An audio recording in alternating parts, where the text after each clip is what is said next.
welcome back to Kitchen's Kitchen. Please like and subscribe to our channel. இன்னைக்கு சூப்பரான ஒரு பன்னீர் dish எப்படி பண்ணதுன்னு பார்க்கலாம். ஹாய் ஃப்ரெண்ட்ஸ், பன்னீர் பட்டர் மசாலா பண்ணுறது ரொம்ப கஷ்டம்னு நினைக்கிறவங்க இந்த சைட் டிஷ்ஷை ட்ரை பண்ணுங்கள். ரொம்ப டேஸ்டியாக இருக்கும், ரொம்ப ஈஸியாக இருக்கும். வாங்க எப்படி பண்ணுறதுன்னு பார்க்கலாம். மலாய் பன்னீர். இதுக்கு தேவையான இன்க்ரீடியன்ட்ஸ்: 2 பெரிய வெங்காயம் எடுத்து சாப் பண்ணி வச்சுருக்கேன், இஞ்சி 2 இன்ச்சு, ஒரு 10 பூண்டு, கைப்பிடி அளவு புதினா கொத்தமல்லி, 400 கிராம் பன்னீர், காஷ்மீரி மிளகாய்த்தூள் 2 டேபிள் ஸ்பூன், தனியா பொடி 1.5 டேபிள் ஸ்பூன், மஞ்சள் பொடி 1 டீஸ்பூன், உப்பு தேவையான அளவு, கரம் மசாலா 1 டீஸ்பூன், சோலை மசாலா 1 டீஸ்பூன் தேவைப்படும், கசூரி மேத்தி 1 டீஸ்பூன், ஹோல் கரம் மசாலா, பிரிஞ்சி இலை 2, பட்டை கிராம்பு அதில் 1, அப்புறம் 1 டீஸ்பூன் ஜீரகம், தயிர் ஒரு 50 ml, ஃப்ரெஷ் க்ரீம் ஒரு 50 ml, ரெண்டும் மிக்ஸ் பண்ணி அடித்து வச்சுக்கோங்க. எண்ணெய் ஒரு 100 ml தேவைப்படும். வாங்க குயிக்காக ஒரு 15 நிமிஷத்தில் ரெஸ்டாரண்ட் ஸ்டைல் ஒரு பன்னீர் டிஷ் ரெடி பண்ணிடலாம். ஒரு பேனில் ஆயில் சூடு பண்ணிவிட்டு பெரிய பெரிய பீசஸாக கட் பண்ணி வச்ச பன்னீரை நம்ம ஷாலோ ஃப்ரை பண்ணிக்கலாம். ஃப்ளேமை சின்னதுலேயே வச்சுக்கோங்க.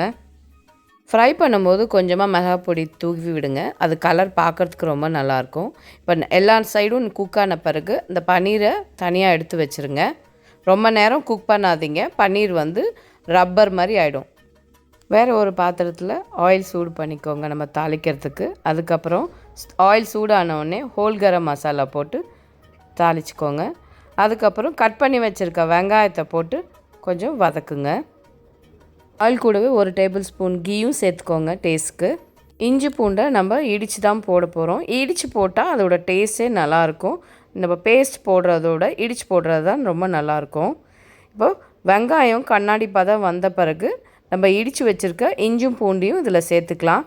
சேர்த்துட்டு நல்லா மிக்ஸ் பண்ணிக்கோங்க. புதினாவையும் கொத்தமல்லி இலையும் நம்ம அதே இடிகளில் வச்சு நல்லா இடிச்சுப்போம். இடித்து அதை தனியாக வச்சுருங்க. வெங்காயம் கொஞ்சம் கலர் மாறின பிறகு இப்போது சில்லி பவுடர், கொரியாண்டர் பவுடர், அதெல்லாம் எல்லா masala powder, try masala powder எல்லாம் சேர்த்து நல்லா மிக்ஸ் பண்ணிக்கோங்க. கேஸை கொஞ்சம் சின்னதுலேயே வச்சுக்கோங்க. இப்போது தேவையான உப்பை இதில் சேர்த்துக்கலாம்.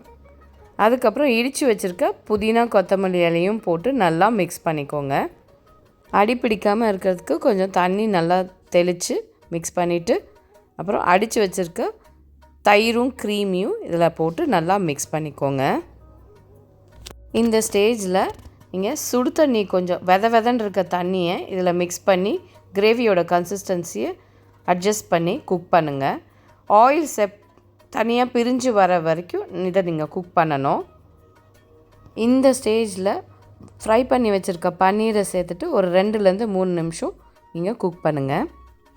இப்போது கேஸ் ஆஃப் பண்ணிவிட்டு கசூரி மேத்தியை நல்லா கசக்கிட்டு அந்த கிரேவி மேலே தூவி விடுங்க. அவ்வளோதாங்க, டேஸ்டியான மலாய் பன்னீர் ரெடி ஆயிடுச்சு. ரைஸு, ரோட்டி எல்லாத்துக்குமே ரொம்ப பர்ஃபெக்டான ஒரு சைட் டிஷ்ஷு. கிட்ஸ் ரொம்ப விரும்பி சாப்பிடுவாங்க இந்த டிஷ்ஷை. வீட்டில் இருக்கிற சிம்பிளான இன்க்ரீடியன்ஸை வச்சு நம்ம ஒரு டேஸ்டியான சைட் டிஷ் ரெடி பண்ணிட்டோம். ஹோப் இந்த வீடியோ உங்களுக்கு பிடிச்சிருக்கோன்னு நினைக்கிறேன். நீங்களும் ட்ரை பண்ணிவிட்டு எப்படி இருக்குன்னு சொல்லுங்கள். உங்கள் கமெண்ட்ஸை மறக்காமல் ஷேர் பண்ணுங்கள். இந்த மாதிரி இன்ட்ரெஸ்டிங்கான ரெசிபீஸ்க்கு please follow our channel Kichu's kitchen. அன்றைக்கி நாங்கள் காம்போவாக இந்த கிரேவியை சப்பாத்தி பீஸ் புலாவ் வச்சு சாப்பிட்டோம். ரொம்ப சூப்பராக இருந்தது. நீங்களும் ட்ரை பண்ணுங்கள். Eat healthy, stay healthy. பாய்.